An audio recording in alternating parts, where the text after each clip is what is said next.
This article, published in the early 1900s in the Cook County Herald, reports a strange legal threat in England. Sir John Gorst, head of British education, was accused of allowing schools to teach that the earth is round. Some called it heresy and wanted him punished. Says earth is round and he may be thrown into prison. Sad condition of affairs.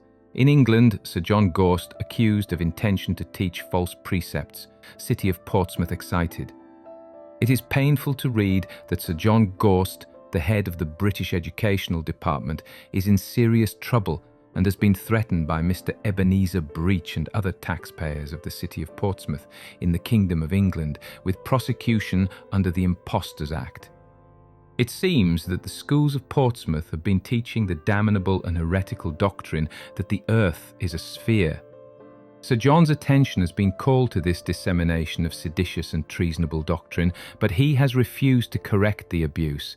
Ebenezer and his friends know, of course, that the earth is as flat as a pancake. They have been patient with Sir John, and day after day have allowed the false teaching regarding the shape of the earth to go on, but can stand it no longer, they say, to see their children corrupted with this most heretical doctrine, as the complainants call it in this protest.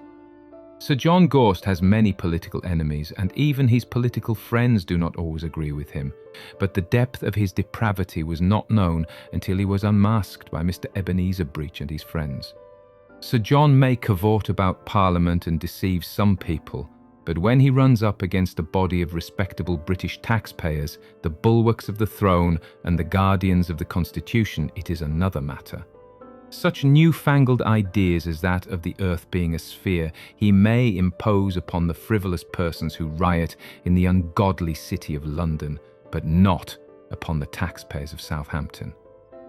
Ebenezer and his friends mean business and have served formal notice upon the Portsmouth School Board that the teaching that the earth is a sphere cannot be allowed to continue under any circumstances, plea or explanation whatever, and that it must be abandoned under pain of the punishment for schism by the law provided.